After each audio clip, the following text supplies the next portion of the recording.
So your parents get arrested, Mm-hmm. and it's not like one of these. They go to jail, make bail the same day, and come back. They get arrested and they don't come back. Mm-hmm. So what starts to happen? How do you start to piece your life together at that point? Like I said, I was spoiled. Like I would say, like my mom, she used to spoil me. Like if I couldn't go to my dad to get something, I could always go to my mom and get it. So, my dad would always try to teach me a lesson. Like, nah, you can't get this. You gotta work for this. And I just go around, turn around, ask my mom, and she'll give it to me. It's like she couldn't tell me no. So, them being out of my life, it was like a drastic change. Yeah, and there's 4 kids, Mm-hmm. right? So then you went to go live with your grandmother and your aunt? Yeah, I live with my grandma. Did all 4 kids go? Yep. Did you guys get separated or stay together? No, we stayed together. Okay, so you luckily had some relatives that could take you in. Yeah, my mom's sister, yeah. Okay, how bad of an adjustment was that? It was hard.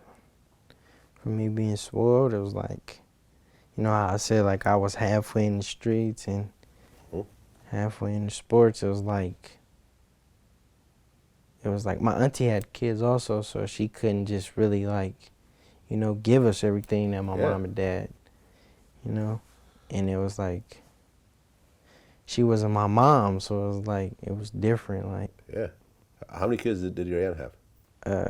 she had 2 when it happened. She got the 3rd one now, a little baby girl. Okay, so 6 kids in one house. Mm-hmm. And what, your grandmother is in the same house also? Yeah. So your grandmother, your aunt, her husband? Nah. No. No. Okay.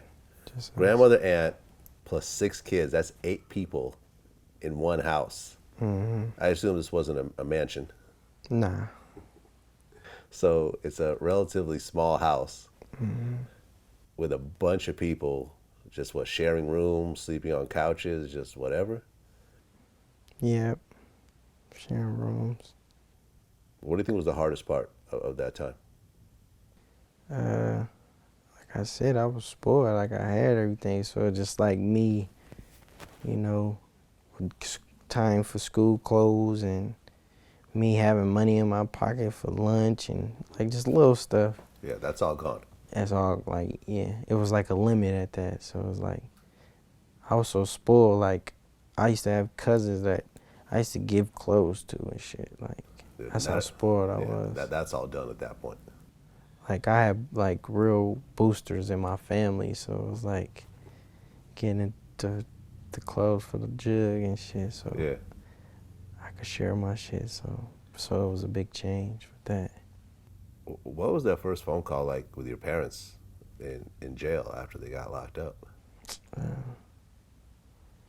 don't know. It was kind of like a dream at first. Like it seemed to be fake. And I'm not going to dwell on this part, but I just want to say that 7 years later, your parents are still locked up and still fighting their cases, which must be a very hard situation still to this day. Sure. And it's sad that your mom and dad aren't actually experiencing the success that you're going through right now. Yeah, for sure. It's like one of my dreams. Yeah. For them to be able to come to the shows and Yeah. just see me out in public and. Yeah, man. Well, listen. Hopefully that whole situation will work out, and they'll beat whatever cases they have. Like I said, it's an open case, so we're not going to talk about any of the specifics at all. But very sad situation, and 7 years to be locked up, not even to know what your sentencing is a very tough situation. Not just for them, but for the whole family who are going through it right along with them. Mm-hmm. So I really hope the best for that. Right.